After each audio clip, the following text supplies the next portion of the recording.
गिबियावनो आं दिनै बे जोंनि गामियाव फैनानै जों माबा रादाब लाफैनायनि थाखाय गिबियावनो गाहाम हामलायनाय जासिहरग्रोबाय। कमल कुमार बर'आ जोंनि बाथौफुरि गामिनि बाक्सा जिल्ला मुसलपुर बेन्दोंनि बाथौफुरि गामिनि सासे उसु गेलेगिरि। बिथाङा थांनाय 14 अक्ट'बरनिफ्राय 22 अक्ट'बरसिम जानाय चाइनायाव वर्ल्ड चेम्पियन उसु चेम्पियनशिपआव नैथि बान्था मोननानै फैदों। बे बादायलायनायाव गासै आं मोनथिनायाव 52था हादोरा गेलेहैदोंमोन। बेनि गेजेराव बिथाङा नैथि बान्था मोननानै दिनै हादोरनि भारत हादरनि आरो लोगोसे जोंनि बाक्सानि आरो बिटिसिनि गोग्गानाय लाबोनो हादों। बिनि थाखाय बिथांनिसिम साबायखर। बिथाङा जाहैबाय बाथौफुरि गामिनि मुस्रि थने बर' आरो मुस्रिमा नमिता बर'नि नैथि फिसाज्ला।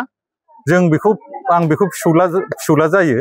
बिथाङा बेखौ गेलेनानै देरहाबोनायाव जों जोबोद गोजोननाय मोनदों। बिथांनि न'खरनि थासारिया जोबोद मोजां नङा। बिथांनि न'खरा ओरैबायदि खस्थ'यै सोलियो।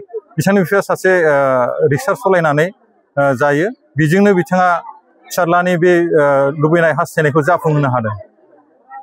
सरकारखौ जोङो बेखौनो खावलायनो सानोदि बिटिसि सरकार बा आसाम सरकारा बिथांखौ जाहाथे एसे अनसुंथाइ होनानै बिथांनि न'खरखौ एसे जौगाखांनाय लाबोनो हायो, बेखौ जों गामिनि आइ आफा रायजो राजानि जानानै सरकारनिसिम जों खावलायनाय थाबाय। आरो बेनिख्रुइ आरो जौगासिन गेलेनायखौ देरहाबावथों होननानै जों सानदों। बिथाङा जाहाथे अलिम्पिक बा एसियान गेम बा इन्टारनेसनेल बिदिनो गेमाव गेलेबावनानै देरहायोब्ला जों देरहानायखौ जों हास्थायो। गोजोननाय थाबाय।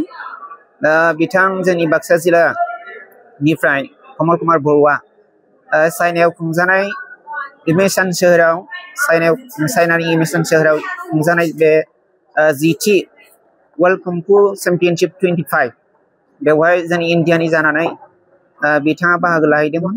ओमफ्राय बेवहाय बाहागो लानानै बिथाङा रुपानि मेडेल देरहानो हादों। दा गिबियाव आङो बिथां कमल कुमार बर' फंबायनिसिम मेडेल लाबोना होफैनायनि थाखाय रोजा रोजा साबायखर बावग्रोबाय। दा मिजिंथियो बिथाङा इयुननि समावबो बेफोरबायदि नेसनेल इन्टारनेसनेल खेला गेलेनानै गावनि मुंखौ रोशन खालामनायजों लोगोसे जोंनि बाक्सा जिल्ला, जोंनि बिटिआर स्टेट लोगोसे कान्ट्रिनि मुंखौ लाखिनो हागोन। आरो आं बिथांनि जि खेला गेलेनाय बेजों सोमोन्दो थानाय गासैबो जोंनि कच, जोंनि इन्सट्राक्टर आरो जोंनि मावथिफारिया बिथांमोनखौ बे एसोसिएशननि जानानै जाहाथे बिथां फंबायनो माखासे मानि खाबु होनायाव बयबो हेफाजाब होलायो। आं बेखिनिखौ बुङो। आदसा, दा जोङो गौथुम हिसाबै सिगांनिफ्राय दङब्लाबो जों बोसोरनै गोदानै दाफुंजानाय मोनसे आफाद। आङो आफादगिरि हिसाबै सायख'जादों। दा बे बोसोरनैसोआव जोङो गौथुम हिसाबै जेरैबायदि फरायसाफोरनि थाखाय, सोलोंसाफोरनि थाखाय सुबिदा होनांगौमोन, जों बेखिनिखौ सिखार जानांगोन, सिमान जानांगोन। जों बेबायदि होनो हायाखै। दा बेवहाय जोंनि सरकारनि माखासे अनसुंथाइ नांगोन। जोंनि रायजो राजा जायफोरा माने स्पर्ट्सखौ मोजां मोनग्रा सुबुं, बिथांमोना जोंनि सोलोंसाफोरनो जे माबा मोनसे अनसुंथाइ होनायनि गेजेरजों, बोसोन होनायनि गेजेरजों, माखासे साहस होनायनि गेजेरजों जाहाथे जोंनि इयुन जोलै कमल बायदि माखासे बेबायदि रोंसार माने गोरों गोरा प्लेयार ओंखारनो हायो, बेखौ आङो रायजो राजाफोरनिसिमबो खावलायो।